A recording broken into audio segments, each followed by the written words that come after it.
Welcome to James Bond Club Ireland. We have a pretty excellent episode for you today. All right, no spoilers.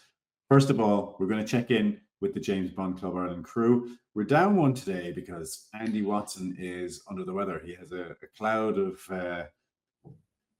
damp over him. Almost literally, the poor fella is suffering from a bad cold and opted out because he didn't want to be listening to us blabbering on for a little while. So shout out to Andy. I hope you're feeling better soon. In the meantime, boys, what have you been up to? Kev, Sean, what have you been doing this Bondian week? What have I been doing? It's a great question.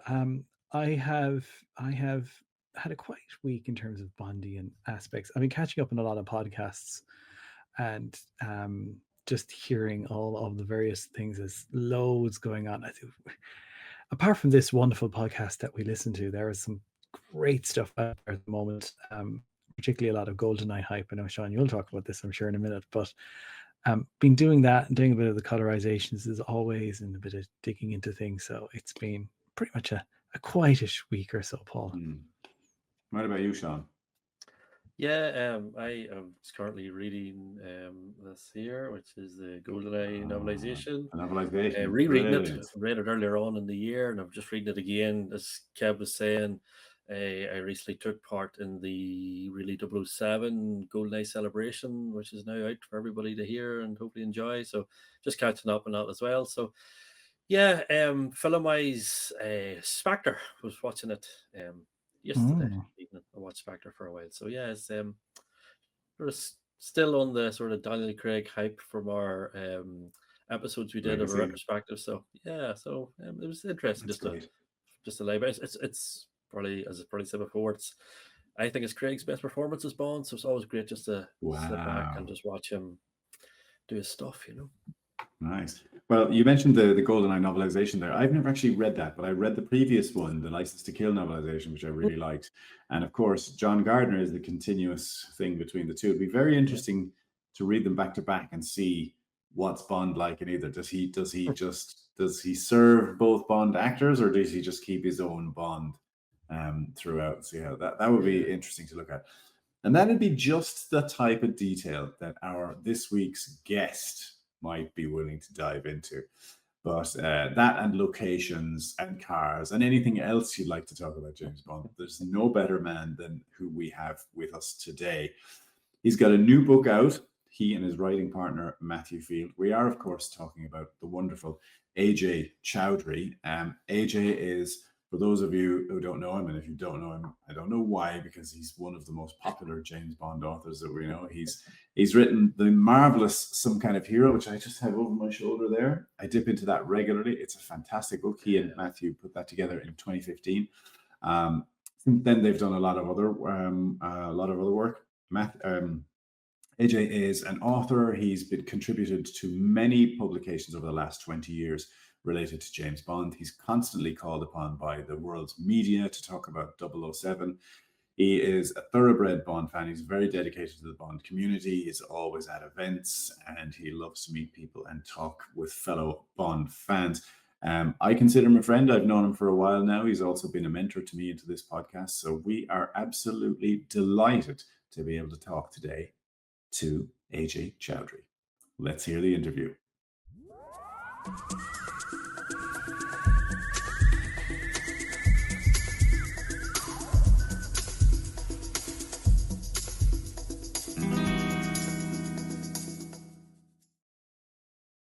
Hi, Ajay. Welcome. Thank you for joining us on James Bond Club Ireland. It's been a while since we talked on JBCI, but not since we talked in person, I'm delighted to say. It's great to have you here. I'm Snarlshire. I'm happy and thrilled to be here, speaking to you, this august crack team that keeps the Irish end up. Thank you. Well, we did have some strong mentorship and guidance to get us to the stellar heights that we've reached today. And I would like to point out, actually, we've mentioned in the intro some of your many job roles, credits, achievements, etc. But I would also like to point out that you have been a friend of the pod of JBCI since we started. You've been a mentor to me, and more importantly, a friend. And we've had a lot of good laughs together over the years. So it's really, really nice to have you. Great. So AJ, as we all know, everybody knows AJ, right? He's got. If you haven't got some kind of hero, go out and get it right now. I cannot believe AJ, 10 years old. Is that correct? Since you and 10 Matthew years Field old. first came out with this. First came out 2015, the day after the Spectre premiere. We had a book launch at the top floor of Waterstones. It was great. We were blessed by the great and the good of the Bond world and some of the literary world, and they just happened to be there as a favour. And it was, it was a pinch yourself moment.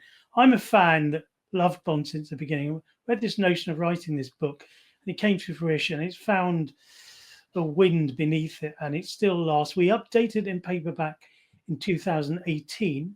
And I tell you how long ago it was. It ends with Danny Boyle being hired as the director, a cliffhanger. And at some point we'll update it. And but that's, you only get to do a Bond book like that when there's a new film.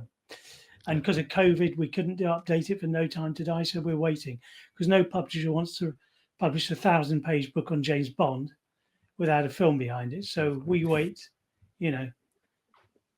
Despite the fact that there will be some eager readers out there, and anyway, but we're not the niche audience they're looking to appeal to. That's great, but you have not been resting on your laurels, because you've a number of other publications out there, and our best boy in class there, Kevin O'Callaghan, has both of them behind you. Kev, you've taken a deep dive into these. Do you want to talk a little bit first just about Darker Than the Sun, because this is the latest tome from Matthew and AJ. And before we get AJ to talk us through it, what are your initial impressions of this, Kevin?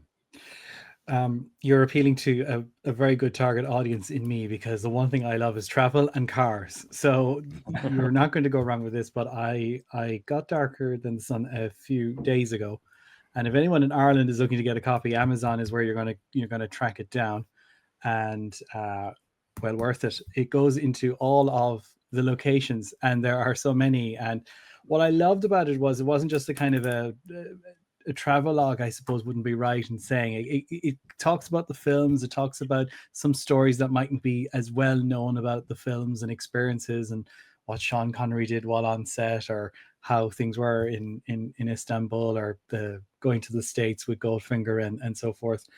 But it is so well, and I will show it up to the camera there. It is so well presented as well. I mean, you look at Living Daylights, and you get great maps, great photographs, and a lot of great insight, which is fantastic. And if I could, and I will, I'd probably take this with me somewhere now and look at it, because it gives you the guides when you're looking at places where Bond is, or cities where he might want to go to, and so forth. And it's just wonderful, I think, the whole combination of it. But I loved, my favorite, actually, I will say, I loved about it was just those little insights, those little snippets that you kind of go, oh yeah, that's what Connery was in Scotland, that's what he did, and then he was here, Roger Moore did this, and got involved with, which I imagine must be a lot of fun to research, Ajay, but it must be also there must be an awful lot of stories out there that are waiting to be told in terms of all of these locations. I guess there are, and we've told quite a few of them. But this book, actually, when we were asked to write it, we thought there's so many good stuff out there. Firstly, I think we all pay tribute to Martin Mulder's On the Tracks of 007. That's a wonderful nuts and bolts, doorways and alleyways guide to the exact precise locations of Bond film sites, etc. We weren't going to do that. We couldn't do it. They've done it so much better. And that takes a lot of effort. My heroes are, of course, Martin Mulder, a guy called Thomas Kleitzman, Uwe Boslame, and Oscar Verport. All these guys that not only go to the locations, but are forensic about tracking down the exact time and date. Ian Davis, I mean, the name David Llewellyn Egan, there's a whole bunch of people. Nick Fentiman of Shaken Not Stirred. We are not those guys. However, what we thought was, and our publishers gave us an edict, the 25 Eon Bond films.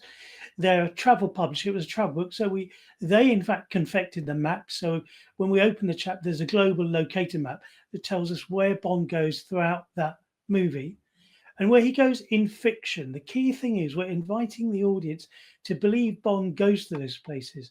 So when we go to Jamaica, again, they had specialist cartographers devise these maps. You go to Jamaica, it's a map of Jamaica, but it's also, you'll see Crab Key on there. Now, Crab Key Yeah. doesn't exist. So there are, and in that book, we've got maps of Azerbaijan and the Korean DMZ and other places Bond did not go to, either in film or location wise. But what we've done is we've confected the locations from the scripts, from the Ian Fleming books, and all from the other ephemera, such as where the so in The World Is Enough. There's you've got Crab Key. So Fleming describes in Doctor No that it's 50 miles north of Oricabessa. So that's where we place it. And you'll see there's a big bibliography at the back, which is so we trace through the productions. Anything that's Eon or Danjak related, Danjak, there's an old term, is about, that's where we draw our sources from. Or as you get to later chapters, where we do primary interviews with the filmmakers, which are glorious, which give us so much insight. So they don't go to Azerbaijan, but they say we went to this place here, the Devil's Breath, or there is a pipeline in Azerbaijan, and here's where the main control center is. So we place it there. There's the pipeline running to the Caucasus Mountains. It's shot actually in Chamonix in France, but it's meant to be there. So that's how we fictioneer these maps. And there's a bit of fun in there, a bit of, Purvis and Wade gave us a long time looking at North Korea and saying, well, we kind of were inspired by this, or Peter Lamont says that. And we looked at real maps and found a great example in Turkey. Ian Fleming and the film crew, actually, the film crew don't shoot the Romani gypsy camp in Turkey. That's the Pinewood backlot. In the Fleming book, he doesn't mention exactly where it is in Turkey, but we look at historically where the Romani settlement was in Istanbul, and that's where we placed it. So that's a bit of deep dive. You wouldn't know that. I think there's a bit of note about it, but that's when you're scratching your head going, well, I've already seen online criticism that they shot Bolivia, which we've marked in Bolivia in the film. Well, they shot that in Chile. Well, in our book, it's Bolivia. Of course, in the narrative, it's about 2,000 words. We do an overview of the Bond film. Then we go into more of a whying of than a wearing of.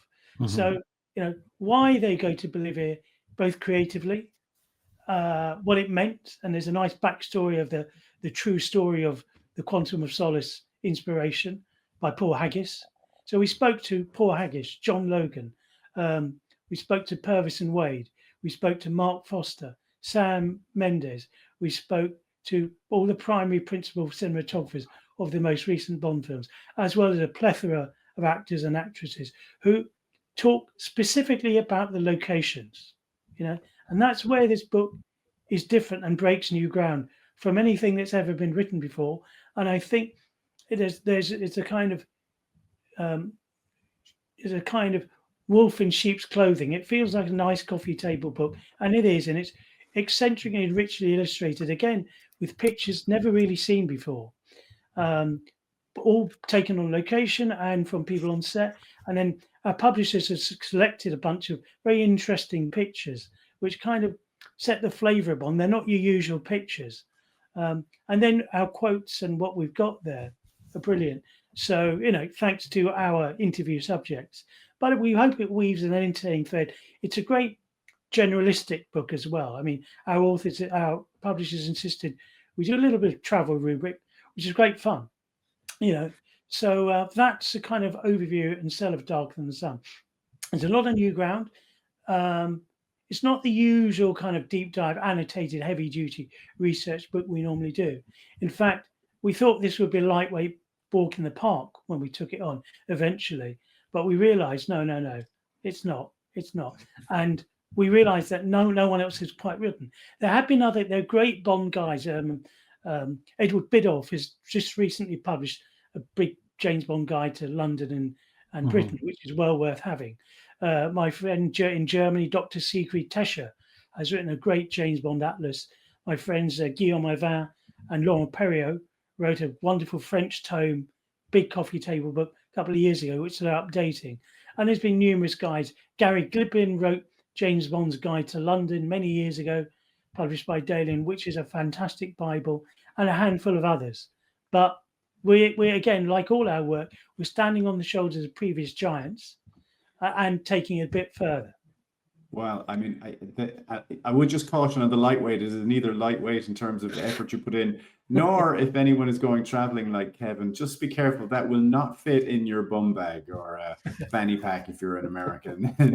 but what is really fantastic is how you have crystallized the fiction, or fictioneered, as you like to say, the fictional location into the real location, because that's kind of where you want to make the connection as a fan. That's when you're constantly reading the books, trying to put the pieces together. And this is exactly, I think, what fans who love location hunting, whether you actually go to the locations or not, or whether you're unable to, but you're just able to imagine it, it's a real puzzle that's such a joy for Bond fans to put together. And the level of access you have with Mendes and Purvis and Wade on it, that's incredible. Wow. That is unparalleled, really. First of all, it must have been incredibly challenging to get that. But secondly, what was it that they gave you as an overarching theme? What was it they gave you that you weren't able to find otherwise in terms of insights? Well, there I pay tribute to Matthew Field, who's a truffle hunting person of getting that material. Polite persistence pays off. And he really is wonderful at that. Matthew and I have been doing this 25 years. We built over that time quite good relations with a number of people. We're not official, and we're completely unauthorized, as our publishers make huge pains on the cover and everything. We're not official, you know. We don't want to darken the doors of Danjak. Oh, I keep saying Danjak, or Danjak and Ian Fleming Publications lawyers. On the other hand, we love James Bond. We're enthusiastic, and we want to celebrate Bond. Our publishers wanted us to find an insight on the travel. So I'll just go a bit about to park up why we needed to speak to the filmmakers. I'll talk you about the arc of the book. So you set down to write a James Bond book, travel. It seems easy. Jamaica, fun. The Bahamas, fun. Japan, great. Las Vegas. When you get to the later films, where do they go? Well, in Die Another Day, they go to Cuba, North Korea, Hong Kong, London, etc., etc. Except they don't. They go to an RAF base in Risborough. They go to Cadiz for 3 rainy days, and you can't really write about that. So what we need to do is creatively, what did Korea mean? Why Cuba? Why Havana? Why London? And a lot of James Bond represents, in some ways, the best of British. But in many ways, it exemplifies we're one world, we're one unit. And it's international film-making at its best. And the Bond films are written by, a quintessential Englishman, Ian Fleming, who had Scottish background and Swiss background from his mother and father. His grandfather comes from Dundee. And he had an internationalist look on the world. When a lot of Brits were insular, buffed and Tufton types, he travelled with eyes open and an open mind to food and culture, which is reflected in those books. And that's why they last so long. Cubby Broccoli, the Bond films were incepted by an Italian-American and a Canadian Jew, Harry Saltzman and Cubby Broccoli. And they settled in England in the 50s. And again, they looked at this rather Crown-era world with all its snobbery and insularity. And they looked at it afresh with an international eye. And that's what comes across both in their love of the Bond films, their Anglophilia, and also their travel. They love traveling and they enjoy cultures. And that's what comes through in the books. So in the films. So when you start talking to Mark Foster, but why is the film set in Haiti? Well, in reality, it's shot in the Panama Canal. But Mark Foster grew up in the Dominican Republic. He had a kind of affiliation to that kind of world. Haiti, as you know, is a sort of rather impoverished Caribbean state. And it was the inspiration, according to Tom Mankiewicz and Sid Kane, for San Monique, again, the fictional country. And Papa Doc Duvalier was the inspiration. A notorious dictator, look him up. He's mentioned by Dominic Green in Quantum of Solace as the inspiration of Kananga. So Bond films at their best are cultural zeitgeist in time capsules, and they draw from real life. So again, Isthmus City, a fictional place, but actually drawn from Panama Canal. Michael Wilson talks about it being a combination of drug dealers and what it meant, a narco state completely controlled by this drug baron. So you see in the film, the bank is controlled by him, the presidency is controlled by him, the casino and airports are controlled by him. So that lends the background. It's a great Bond adventure, but that gives Isthmus City its colour. That separates it from other drug films at the time, and so on and so forth. Sam Mendes talks about the London-centric Skyfall. And thematically, Skyfall is about where Britons are in the world, what we mean as a nation, good or bad, the faded empire. Bond and M is an exemplar of what we think we are, what we think we were. And Sam Mendes was a bit like that. Sam Mendes, at that time in his career, was slightly on a commercial down. He returned to England after many years away, and his Bond's return to London was a bit like Sam's. And that's a metaphor for Sam's personal journey, you know. So on and so forth. Purvis and Wade talk about No Time to Die, about why they set No Time to Die in Port Antonio in Jamaica, not Kingston. And they felt, you know, Dr. No was old school Jamaica. This is new school Jamaica. So they're presenting a funkier, more modern Jamaica. And where do they go in the film? In fiction, they go north, not to Havana, but to Santiago, because it's nearest to Port Antonio. So that's the justification in fiction. Of course, in the film, they don't do that. But we're taking the creative background to that. And that's what's incredibly fascinating about that. Little bits and pieces like, again, we all know that On Her Majesty's Secret Service was set in Portugal and the Divino estate by Draco. But Pete Hunt sees something in there. We see livestock. We see that Draco is a farmer and a livestock, and that implicitly connects him with the obliteration of all livestock and animals by Blofeld. So that's a creative thing that's wonderfully seeded, often missed, and that's what Darker Than the Sun attempts to bring out a little bit, make you think a bit. And it's great because we didn't know that. We could go on. We could go on and on about that sort of stuff. That's great. Well, that's what I was just thinking, AJ, when you were chatting. You said you're doing this for 25 years. Like, was there nuggets that finally came out that you're going, oh, I wasn't even aware of that? Was there much of that that you're realizing I'm learning here?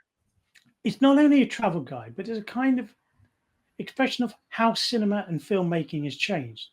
So yes, in the old days, I don't know if you've ever seen the Cubby Broccoli Warwick pictures he produced with Irving Allen in the 50s. They're shot on location in different climes, full color by Ted Moore, hauling cameras in places you can't film normally. They were doing it in these quasi B movies. A few years ago in 2009, they showed a retrospective of these films at the BFI in London. And when I saw Dr. No there, I didn't think of it as the first James Bond film. I thought of it as the 21st Warwick film. So what we've got to realize is that when you shot a full color film in Jamaica, there's a great book about the making of Dr. No by James Chapman, where he says he busts some myths about it being a low budget film. But he talks about the technical skill of capturing those locations. Terence Young talks about shooting in crowded Turkey. So the skill and filmmaking of shooting in these locations, hauling cameras up a volcano, you know, and down again when it's raining. So that was interesting. Then we also talk about the evolution of film. Of course, nowadays, if you go to Matera, which is splendidly featured in the pre-title sequence of No Time to Die, you'll see it's digitally augmented and chopped around. They do go there, but they've moved it all around. So we talk also about the evolution of locations, what they mean and what they don't mean. And that was interesting. You know, why a Bond film goes to a certain location. Once again, Mexico features wonderfully in the pre-title sequence of Spectre, that wonderful Day of the Dead parade, which, of course, didn't exist. Of course, they have Day of the Dead, but there wasn't one in Mexico City. And wonderfully, the year after, those costumes are used, and Mexico City now has its own Day of the Dead festival, thanks to James Bond.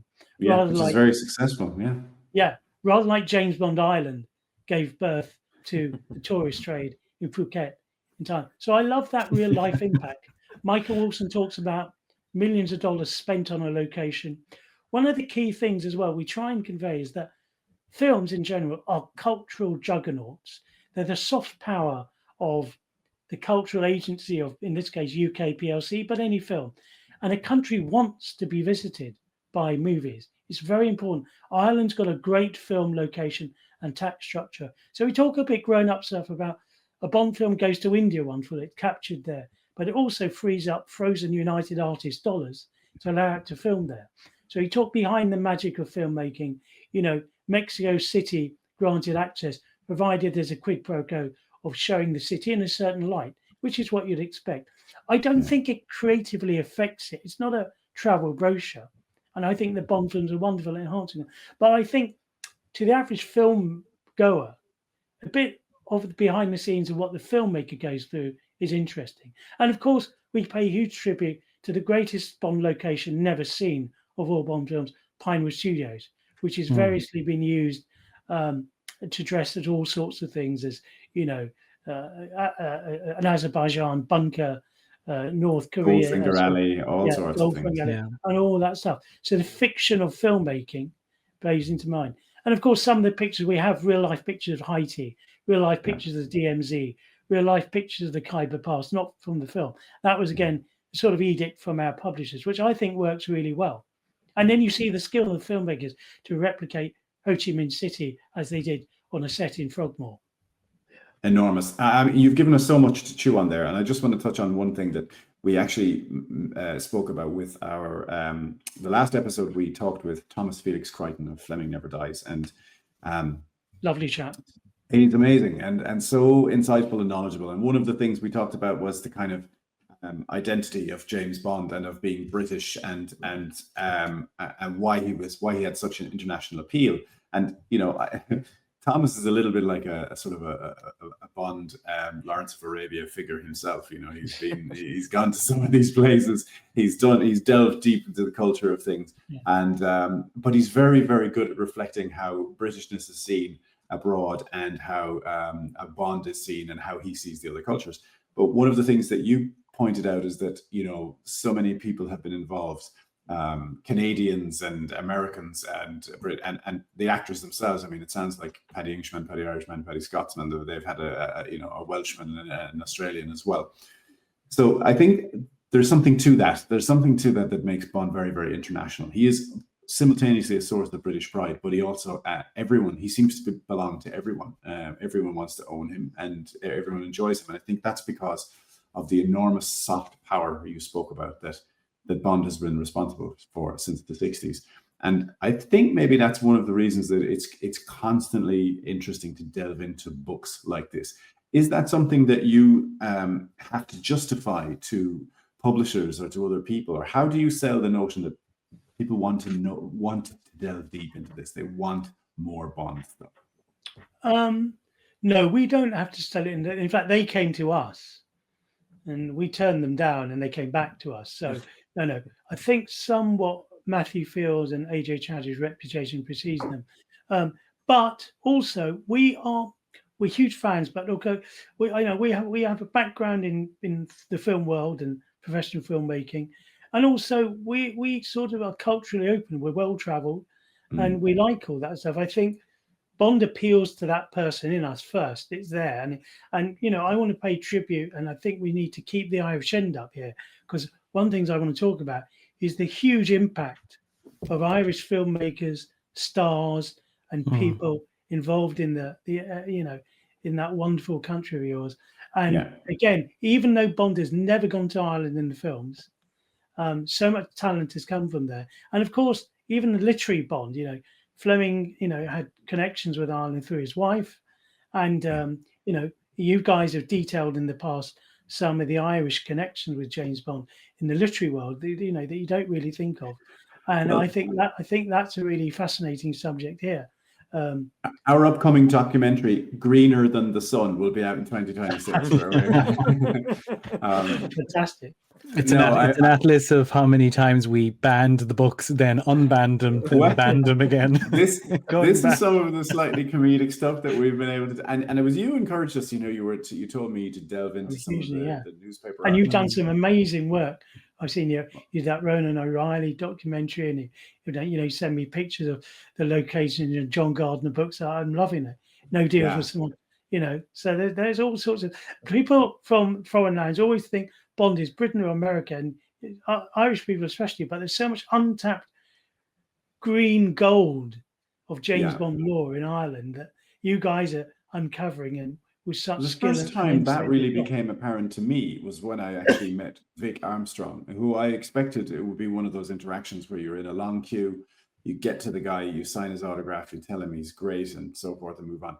But this guy just stood there and talked to me so enthusiastically about the time he had spent working in Ireland, the stuntmen that he had worked with in Ireland, including one who had doubled for Connery in his later years, and all of the experienced people he had worked with. And we know, of course, Martin Grace comes from the Kilkenny region as well.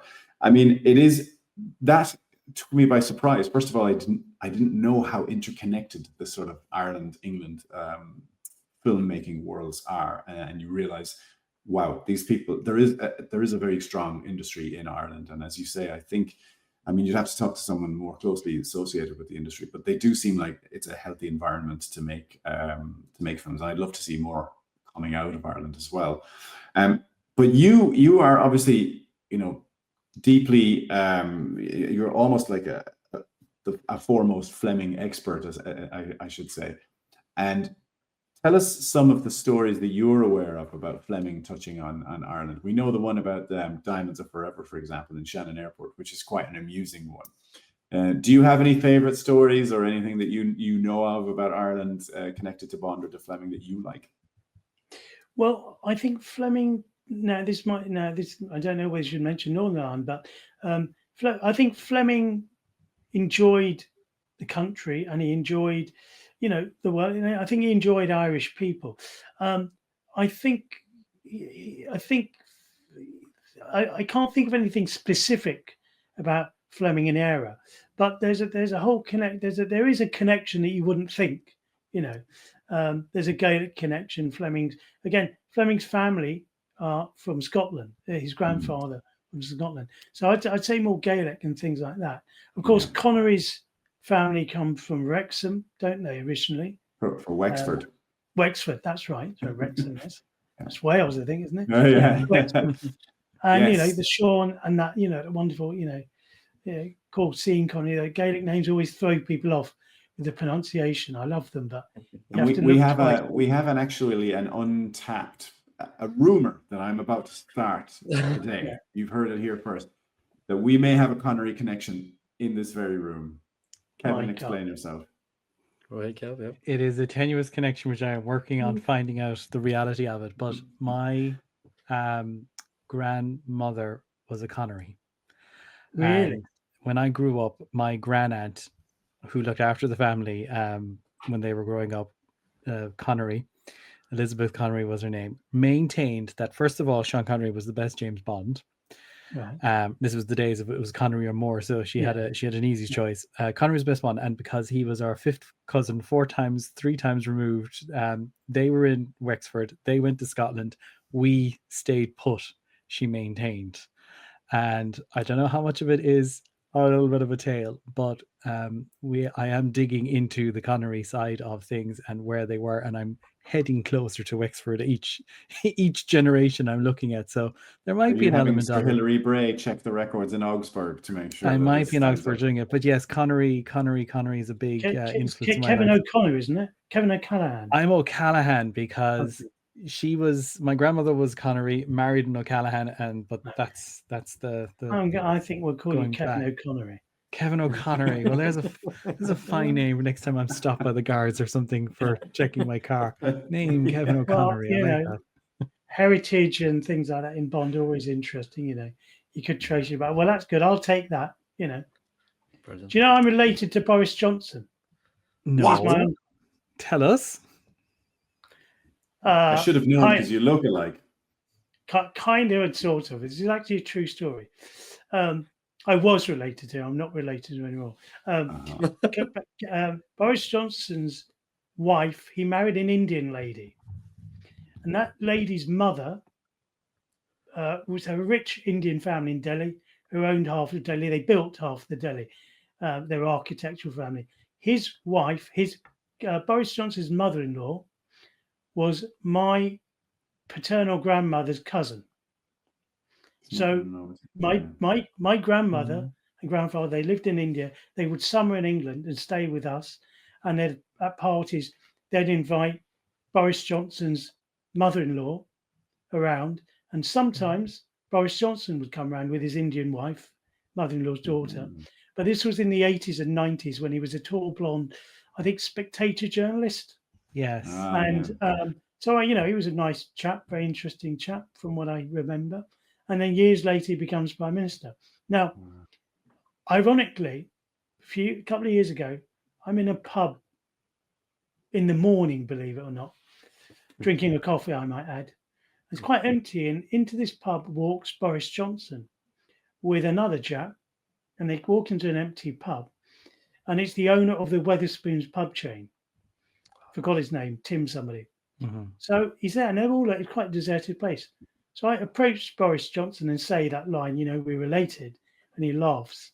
And then I mention the name of his ex-wife and mother-in-law, and he stops and we talk about that because he's in there. So I wasn't just a nutter, but I don't know if it's a claim I should be proud of, but it's one of those odd sort of connections in life. There you go. But since they got divorced, I'm like Sharon Stone in Total Recall, I'm shot dead, but I consider that a divorce. So I'm no longer related, but it's a good, but funny, but true story of connection. Yeah. So Kevin Callahan, we take the Connery connection. I'm related to Sean Connery. That's your opening party line now. Yeah, exactly. It's my new line. I will use that from now on, and I will find out because she was just quickly. She was a mad movie fanatic. She could name you any movie from the 30s, 40s, and 50s. You just name who was in it. She'd tell you the year. She knew it all, but she kept maintaining that all the time. So I think there's something in there that definitely needs to be unraveled. So when I'm done, then we'll go back and check out any more connections with you and British Prime Minister's Edge. I'd love to find out more. If there's a few more hiding there somewhere.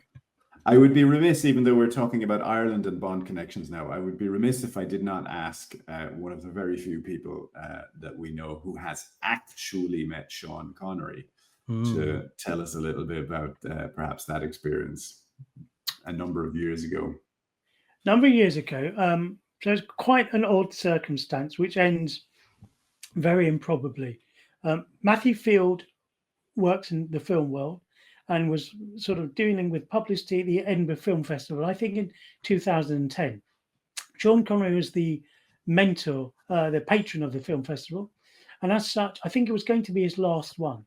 And he wanted to show his favourite film he ever made called The Man Who Would Be King. Sean Connery, Michael Caine, Kipling story, set in a fictional kind of world of Kafiristan, which is really meant to be Afghanistan and northern India. And it stars as the third lead, a wonderful Asian actor called Syed Jaffrey. Now, I was connected with Syed. I knew him quite well, and he knew his wife, who was a client of mine. And I was asked to go up and chaperone Syed, which I did. So Matthew was there in a quasi-professional capacity, and so was I. We're also joined by a friend Paul knows, by our Scottish friend Brian James Smith, who's a great James Bond journalist, and he was friendly with Neil Connery and Jason Connery. So we find ourselves over 3 or 4 days hanging with Sean, watching Toy Story 3 with him, going to the opening of this, watching him play fight with a life-size Woody. And throughout these 3 days, by the way, Lady Michelin is with him, small sort of Moroccan French lady, slightly cold, slightly not understand, slightly in the cold. She's a lovely person, but slightly at odds with understanding accent. So in my pidgin French over 1 or 2 days, I got a little bit friendly. I became a slightly familiar face. Okay, that becomes important later to the story. We find ourselves at a private party at the Gilly Doo, next to the Caledonian Hotel in the centre of Edinburgh. It's a Neeps and Tatties by Kaylee. It's the last day of the festival. And last day of Sean Connery being there. It was to be his very last public engagement. Now, here's the improbable thing. Because of our sort of relative business, we're actually inside the red carpet rope with the party.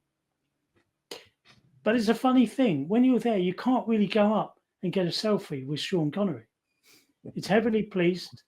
We're there in sorts of things. So we are plotting and saying, we are so close, yet no so far. You know, he's there in front of us. We spent days with him. Of course, we don't get an autograph. The one thing I like is I hate the selfies, but if someone take the picture for us, but a selfie will do. We're talking to him, you know, we're having small talk with him a bit. It's very small. There's a lot of people outside. How do we do this? How do we get this photo? Do we climb up there? Do we sort of take a photo in the background but blur the focus? And then a lady comes up to us, a typical Sloaney type, and it's very apologetic. And asked Matthew, Brian, and I, would we awfully mind if we do something for her? Sure, what do you want? She's sorry to interrupt us, but would we mind doing a photograph of the... Sure. And would we mind if Sean Connery joined us in a photograph? Wow. Problem solved. Exactly. We thought about it for a second. Okay, as a favour to Sean. Now, let me say, all of which is true. It's improv. All of which now, this lady was from the company sponsoring the wine at this event. And what she wanted was a picture of Sean with, dare I say, the young types. There were some lovely ladies with us, and she wanted Sean enjoying it with all of us. So the resultant picture, there's a great picture we use of him deep in conversation with us. So we had this wonderful moment where we deigned to have a picture with Sean Connery after all of that, and you could not invent it. Yeah. That's brilliant. Fantastic. Now, to close the Cayley, there's a live band, and we're in a semicircle in a stone cavern in the Gilly Do. And Sean Connery, as you know, likes to dance and likes a jig. And the Irish connection, they're the Cayley, right? There we go, yeah. Gaelic connection. And you know how it is with a dance. Who's going to be first on the dance floor? Now, I want you all to enjoy this band. And he's saying it's a wide semicircle. Now, I'm fueled by the odd 50-year-old Macallan. Well, not 50 years then. So I am first on the dance floor, and I drag Lady Michelin out on the dance floor, forcing her to dance in a combination of my Indian bunga and a bastardized Cayley. She dances with me, smiling. And Sean's so amused. The last person he would think would be on top with his wife. He's probably been... She'll probably relieve the day over, and he's clapping and enjoying it. And so I have a dance with Sean Connery's wife at the end, and it was making a complete fool of myself. But hey, you know, you only live twice, as they say. You know, so that was a wonderful memory. And then Matthew and I eventually got him on the phone in the Bahamas, and we get a quote from him for our book, Some Kind of Hero. Brilliant. And the irony is he's too busy, but he'll come back to us later. Now, the irony is, even if we'd done a deep dive interview, we were so past our deadline, there's no way we could have put it in the book. And later on, we spoke to him, but he was beginning his decline. He said the phone line is very difficult. He said it was a long time ago. It was an elegiac thing.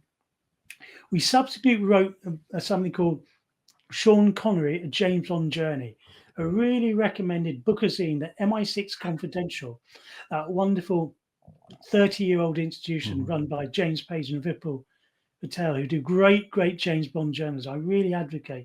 It's a bit part thing that finds so much stuff. We produced, with their indulgence, a great Sean Connery retrospective, drawing from contemporary interviews of Sean Connery throughout the time, prior to him being Bond, then throughout. So it's great to hear him quite lyrical about James Bond, enjoying the James Bond experience. And even Diamonds Are Forever, Never Say Never Again. And we've got some great interviews there with him. I have that, and I can't recommend it enough either. It's superb. Yeah. And the legacy of James Bond. So even after he leaves in Never Say Never Again, of course, he returns for one more Eon-sanctioned project, the From Russia on video games. Even after he leaves, although he carves a great and wonderful non-Bond career, Bond still, I wouldn't say haunts him now, infuses and amuses him. Whether it's his jetpack appearance on the Letterman show, his last film, the animated Sir Billy, with a wonderful title song blared by Shirley Bassey, Burley Chassis. It's infused, and I think he came to terms with the ghosts that had haunted him. Now it became, less of a Spectre and more of a Casper, the friendly Yes. ghost. And I think that's what we like. So yeah, Sean and so we were inspired. We got those words from him, and I think we did a really good tribute to Sir Sean Connery in that brochure and all those times. Yeah, it is a wonderful tribute. I mean, it's a nice deep dive into his early years and his. And again, lots of brand new interviews, people that never spoken the record before. Yeah, really good stuff. Yeah, I mean, we could be you could set yourself a reading list for the entire year, really, with the amount of work that you have done, MI6 of it, and the work that you have, the sources you've cited from as well. We'll have to get some of them and put them in our show notes as well, because if people are, looking for this kind of stuff, there's a wealth of just fantastically researched stuff out there, and I'm a sucker for it. I recently just picked up a book called, don't know why I'm advertising other people's book, but the Blofeld Files, which came out. Brilliant. It's superb. I love it. It's a fabulous looking thing. Yeah, there it is. There we are. Class. Looks It is class. impressive. Peter Vinci and Stefan Appel. Here we go. A brilliant book. Talk about deep dive. Talk about Switzerland. Dark and the Sun is great, but we can't do these specialty publications. Charles Holmstein's on the making of Onamasuka. But this book is wonderful, wonderful work. Yeah. So well, anyone who contributes to the world of Bond, there we go. It's quite heavy as well. It is, isn't it? You get your arm workout done with that. Workout, I mean, you got Darker to than the start. Sun on one hand and Blofeld on the other. You got to up and start guns. with the Fleming and the literary side, which we pay tribute to. Fleming had that international wanderlust, but the films do as well. I think the wonderful thing about James Bond Ireland, which I love the fact James Bond is global. I love the French fan club. I love the Dutch James Bond Netherlands, Archivo 007 in Spain, Marcus Concer's James Bond Brazil, Bond Club Deutschland with its new president Marcel Bauer. Of course, our old and good friend Anders Frage from Sweden would love, and to London would love. He's just been here for a week. Where that man, whatever that man touches, turns to excitement. And of course, all our friends across the Atlantic, from the East Coast guys, Lee Pfeiffer and those chaps, and the Midwest guys, Raymond Benson, Doug Redenius, and of course the West Coast guys, John Cork and Dave Zwitzky and Joe Darlington. The world is not enough, but it's a lovely small world, as Sean Connery says, for the James Bond community. One of the things when we've got together in London, I've had the pleasure of meeting you all there a few times, and Bond in Colour's wonderful, Kevin. And Paul, thank you. You're such a mentor. I mean, Paul, you represented. You're now in Zurich with the wonderful monarchy. Yeah, and one of the things I'm trying to do is build diplomatic relationships with not only the Swiss club but some of the other clubs. Yeah, Marcus Hartmann, of Swiss Club Strikes. Because they've all been wonderfully, they're wonderfully friendly and supportive. We talked with Raymond Benson a little while ago. Yeah. I mean, obviously he was promoting his book, but he's such a fantastic guy. And all of these guys, it's just John Cork. I met him briefly in Switzerland. Cork and Benson are without parallel. John Cork is the Bond guru, and Raymond Benson.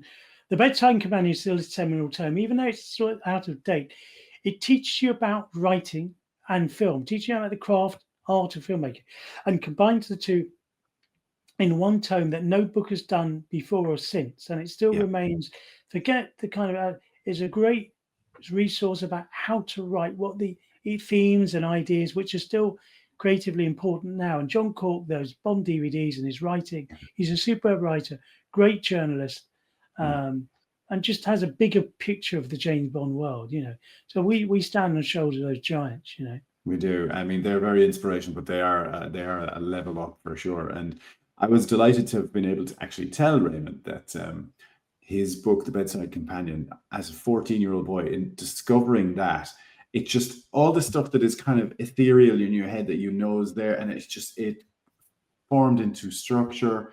And I was like, oh my goodness, the book started there, and then there was a court case, there was all sorts of drama, and then this fascinating character called Ian Fleming, who would turn out as equally as fascinating as James Bond in many ways. And he just, as you say, he made that very, very accessible and is the gateway drug to many more big, I urge you to watch Calvin Dyson and David Zwitzky's videos introducing Fleming and the other literary works to a wider Mhm. audience. I don't want to go on Yeah. about it too much, but yeah. So that's the inspiration, Can I just talk to you about the title "Darker Than the Sun"? Please So do. Yes. it's quite interesting. Kind of, it emphasizes the problem of writing a Bond atlas. As I've said before, we start with wonderful locations full of sunshine and exotic places people want to go in the 50s and 60s and 70s, where people couldn't go. You didn't have EasyJet or Ryanair in those days. And those locations seemed inaccessible. And then gradually, as the world became a smaller place, like the Bond community, the writer's edict was, where's Bond not been? Where can you not go? Where it's Mm. foreboding and interesting and mystique. And you started going to places such as, Montenegro, or you started going to places like, just post Cold War Russia, St. Petersburg, the Khyber Pass. And when they were filming those, they couldn't actually go to those places, but it was intrigue into a world that wasn't accessible. So you go from the sunshine and glamour to the dark of these locations. Yeah. And we struggle over titles, Matthew and I. He doesn't like punning "the world is not Bonds enough" or something like that. And we want something a bit more present. Publishers always want you to do that. You can't use James Bond or 007 in a title because they're trademarks. And we fight and argue. And years ago, when we were writing Some Kind of Hero, we interviewed David Arnold. And one of the things he told us was that there was a competition, a kind of internal competition, to come up with a title for the movie. And he came up with "Darker Than the Sun." So we remembered it and simply stole it and used it as a title of our book. Superb. And I met Superb. David Arnold and reminded him of it. He goes, "Yeah, that's right." So we owe David Arnold the title, and we think it works both thematically and it's Fleming-esque. It's not an in-your-face title. Jeez, And brilliant. we really love that title. I think it works really well for this book. And also the journey of writing about Bond locations. Yeah. Yeah, it is great. It is great. And I'm glad that it's not a science book about black holes or something like that. No, it is fantastic. And it's very, very cool that you got it from David Arnold, whom I think we all We've got to shout out as well, a lot of the internal design, although not all of it. I had specialist cartographers to do the maps, but the great Reuben Wakeman, the designer of the Bond community, really pulled out the stops. The cover is not his. That cover is how shall I put it carefully, a lawyer's confection, right? So that's it. But it works, it's intriguing. But it does what the job, and hopefully it's sort of, it's the bullet coming at you from the GoldenEye titles. But so Reuben did the internal design, but again, we got to shout out also the initial picture edit. So I'm not Reuben, who knows from background.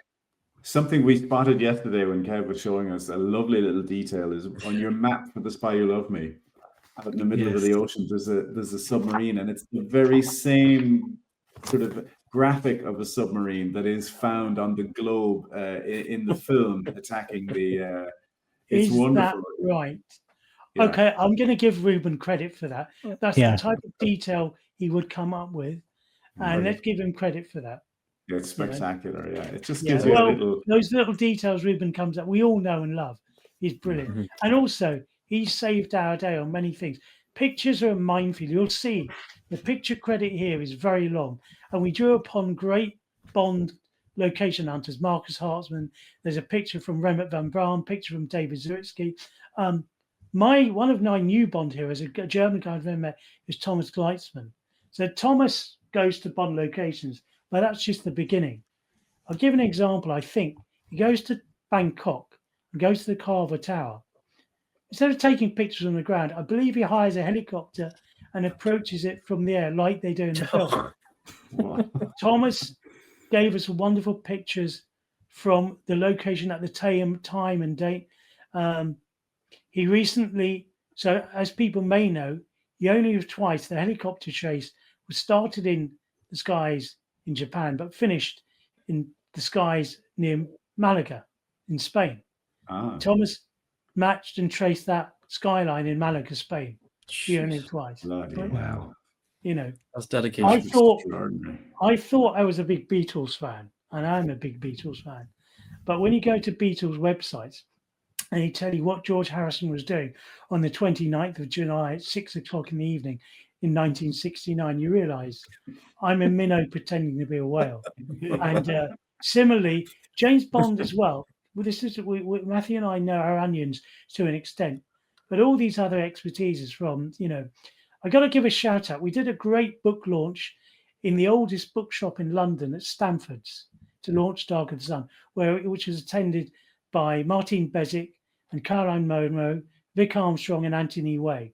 And they gave us great insight. And Matthew Field had a dream of that and pulled it off wonderfully. And Stamford's is a great place to launch a book.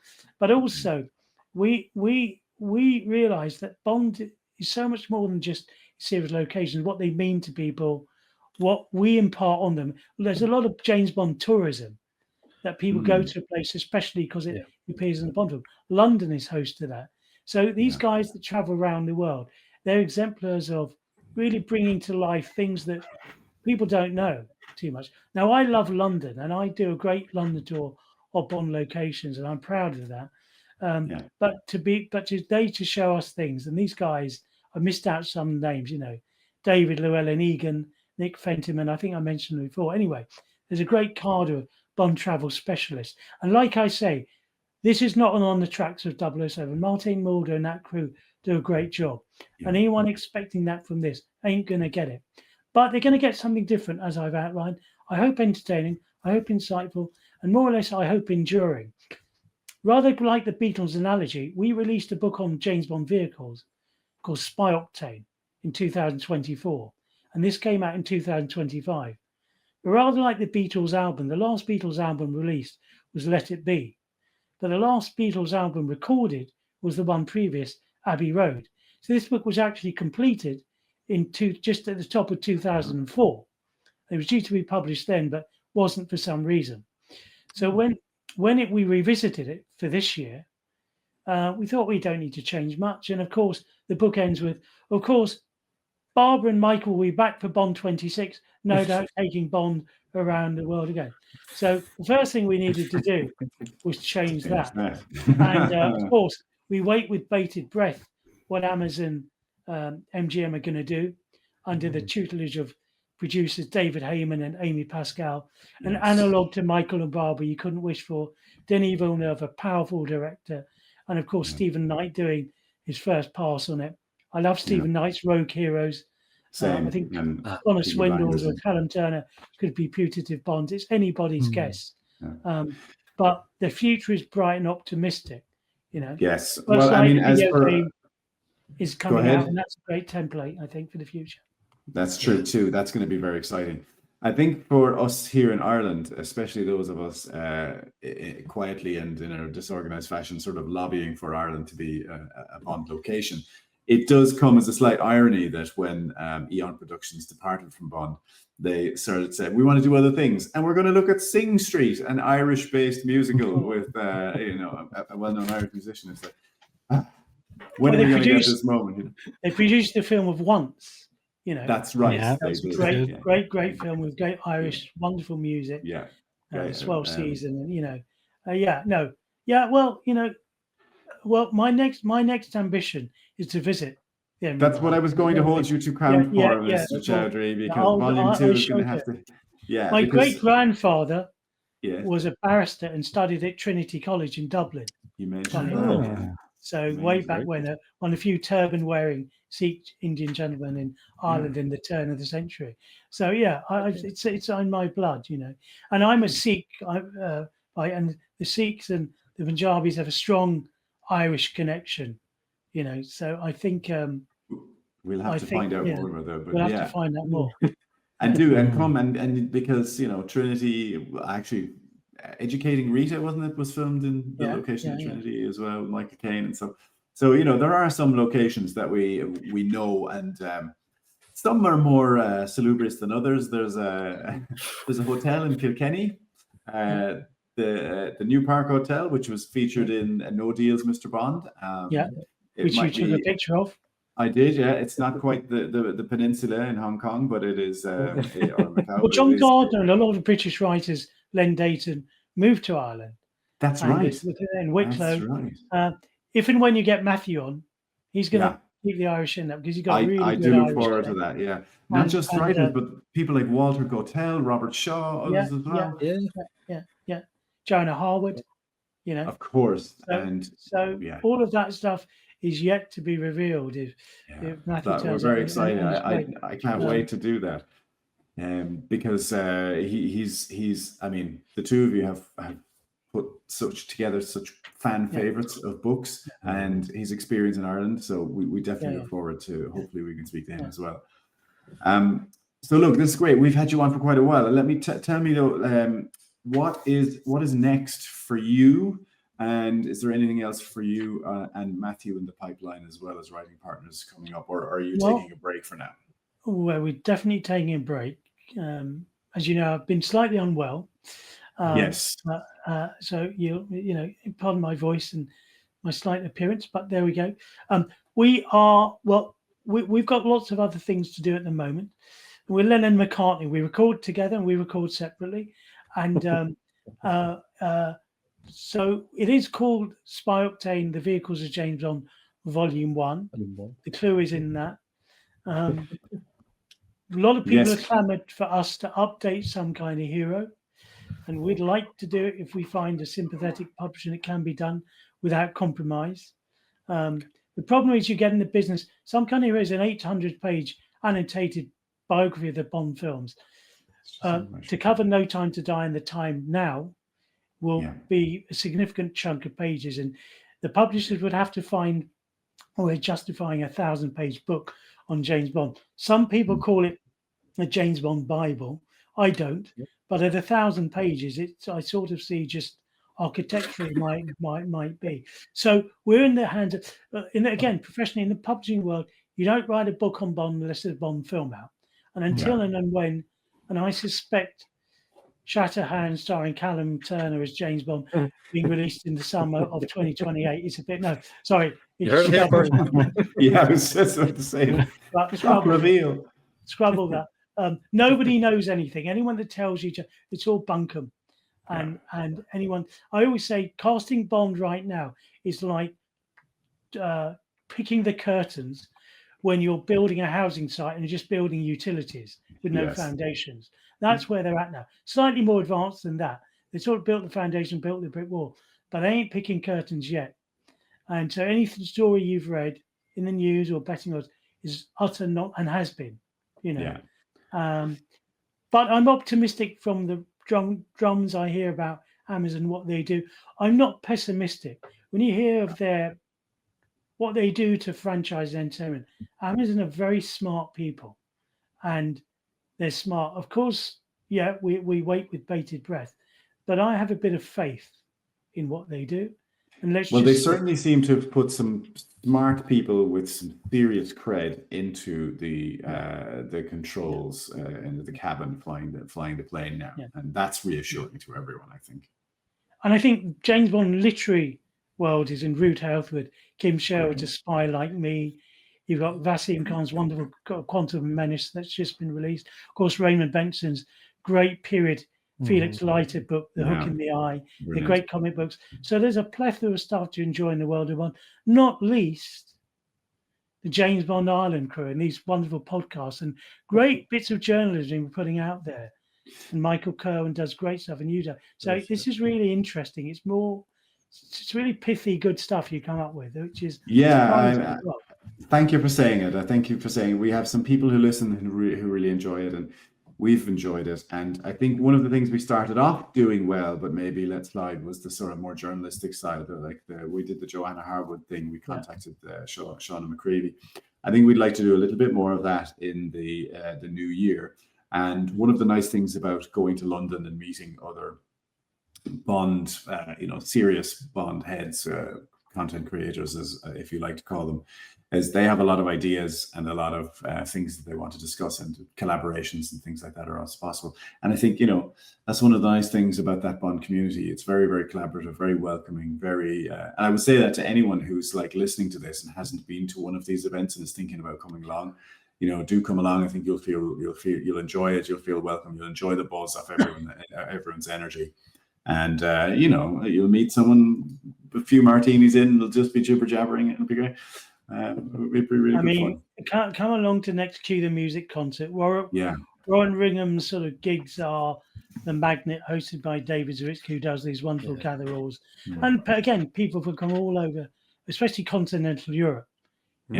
Swiss and all that stuff, and you guys. So it's terrific. And if we can draw people together in a book or a thing, that's the main thing. And hopefully, Darker Than the Sun, I guess, implicitly celebrates the global reach and appeal of James Bond.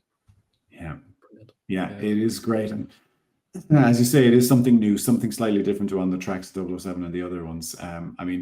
I know my one is on its way. I can't wait to get my teeth into it. There is no excuse for Bond fans out there looking for Christmas gifts, by the way. Right? There are a ton of great It's a very delicious coffee table book, and also it's the kind of book that civilians can read. That's what I found. That's yes. true. It's quite accessible with the lovely pictures and maps, and it's quite soft. It's not a hard thing, but they'd be edutained along the way, Yeah, that's definitely one of my thoughts. When it's accessible to a casual fan, a non-fan, a fanatic. There's something for everyone in there, and it's very pretty, isn't it? As well, it is. So yeah, I do. There's two candidates for the next OED Word of the Year, which is fictioneering and edutained. I like those. I wish they were mine. I nicked them from Julian Barnes, and I forget who else, but yeah, they're good. I like them. So listen, guys, do you have anything else for AJ before we let him go and let him rest up? The poor man is still. I have a quick question, of if course. you don't mind, AJ, because it'd be remiss of me when I have you, and we're an Irish James Bond fan club. We have an Irish Bond, as in Pierce Brosnan. Yeah. How's it been? Like, I'm sure you've interviewed him at some stage in your career. What's he been like? How's he to interview? Gives a bit of an insight into the man, the legend that is Pierce Brosnan. I'll say yes. We've interviewed him. I met him. He's great. I met him on the set. When did I first meet him? I met him on the set of Die Another Day. I was walking about the Pinewood Gardens, and this man appears in that opening pre-title sequence when he's in that wetsuit, that camouflage wetsuit. He's walking in the Pinewood Gardens, and I meet him, and he goes, well, what do we have here? And I've met him at one of the Ian Fleming Foundation golf tournaments, and then we interviewed him. I'm going to save the deep dive on that to Matthew Field, because he's worked with Pierce. He's got some great stories. And also, Matthew coined the term the GoldenEye generation, where we love GoldenEye, the movie and the video game. And it spurned a whole renaissance of James Bond fans. And I love those films. I love Die Another Day. But Pierce Brosnan walked so that Daniel Craig would run. He resuscitated the franchise commercially and critically after a 6-year hiatus, and made something really interesting and difficult look easy. And his Bond and his performance is terrific and stands the test of time. And I'm not one of the naysayers or doubters. Yes, those scripts and the way they were made and conceived was different in those days, but no less entertaining. Yes. My favourite screening of a Bond film ever was the first time I saw GoldenEye. I'd gone in those days. I went to the premieres on the outside and shouted and hollered like a schoolgirl at One Direction at the Bond film outside the Odeon, Leicester Square. What my good friend from Greece calls the Church of Bond, the Odeon. We were approaching it, and through the trees you just saw Eon, the neon light. And so Pierce Brosnan comes out, and you see him in the crowd. I think he shakes hands. He shook our hand outside the premiere of Tomorrow Never Dies when we called him over by saying "Down with McClory," which he laughed because that was when McClory resuscitated. Anyway, I booked the first midnight screening for GoldenEye, public screening. And by the way, I go across the road that evening and go to Tower Records to buy the Beatles anthology, which was released that day. So that day, 30 years ago in November, it was Return of the Beatles and Bond. Anyway, I go and see this film, midnight screening, packed with civilians, the Odeon Leicester, 3,000 people. Not, of course, Bond fans, but casual Bond fans who are Bond fans for the night, screaming and hollering at the adverts, at the trailers, the Seiko watch advert, the BMW advert, and then the gun barrel. And this crowd go wild. They go wild when you first see Pierce. They go wild when he bungee jumped, when he catches up with the plane. I remember interviewing Phil Mayer and Martin Campbell about GoldenEye, and they realized that dive to the plane was dodgy AF. And they said, we're either going to lose the audience with this moment or they're going to laugh with us. And boy, that evening, they laughed with us. Yeah. Then you got those That's wonderful great. Daniel Clavin titles. You come out with the Aston Martin. There was never a generation more so hooked after 6 years. And I believe fully that will happen when Bonnie 26 comes out. 8 years, schmate years. That's what's going to happen. Because we're going to be like Lawrence of Arabia going to the club for a drink of lemonade after 8 years in the desert. That's what it's going to be like. It's better to travel, hopefully, than to arrive. I think when we arrive at Bond 26, we'll be like GoldenEye. So that was my favourite screening of it. And Pierce Brosnan's birth, as Matthew Field calls the GoldenEye generation. And if and when you have him on, I think you're going to get gold dust on James Bond in Ireland. Oh, I can't wait. Yeah. I've got goosebumps. Yeah, you made one fan very, very happy just at the thought of that. Yeah, we That's love it. great. Yeah. That's amazing. I mean, honestly, we could talk to you for hours, for days, and we could go into more of the Ian Fleming related stuff. Well, we're Bond fans could talk about Bond like an Eskimo talks about snow, you know. Yes, that is most definitely true. And they probably have coffee tables weighed down with snow related or ice related books as well. You know, but if enthusiasm were Guinness, I'd be every bar in Dublin. All the pubs in Ireland. Brilliant. You sure would. And we would. Next year, when you've recovered and you've had some time to rest, we're going to make you put your money where your mouth is, and we're going to get you to Dublin and so forth. And or to Ireland. Yep. Yeah, we're really looking forward to it. Yeah. But My liver will be buried separately with honours. No, let's not endorse any cliches, right? But it's funny you should say that, because we arrived to talk to Joe Darlington the other day, and he had a full pint of Guinness in front of him, and we were like, "Oh shit, I don't have anything," you know. But it's very nice that we have currency in the world as well. A little bit like you, we have our own soft power wherever. By God, it's you know, Britain, the UK has a sort of slightly tarnished reputation. Dublin sure as hell doesn't. It's great. You know, I studied in Europe and European law, and British people used to pretend they were Irish because it just came through. You get an easier time. Yeah, it's you true. Get a much easier time, believe it. Sometimes that happens. But I think it was great actually to talk to Thomas last time about the value of British culture as well. We've come a long way since our two nations who were going head to head and that sort of stuff. Yeah. Anyway, listen, let's round that up before we slide down the slippery slope of politics. But it was great talking to you, AJ. I really, really appreciate it. Cannot recommend Darker Than the Sun enough, or anything that has the name AJ Chowdhury and Matthew Field on it. You will not be disappointed if you're a Bond fan. Go and do it right now. And so many others as well. AJ, we might try and get some of the list of your favorites, so we'll include them in the show notes so that people can explore their Bond fandom even further if they wish.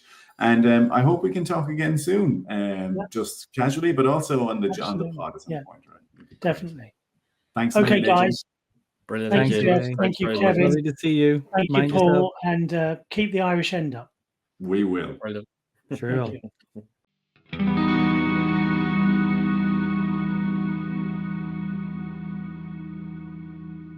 Well, what do we think of that? Incredible interview, I thought, Fantastic. with AJ Chowdhury. I will load your answers there, but I mean, that guy, you could just talk to him all day, right?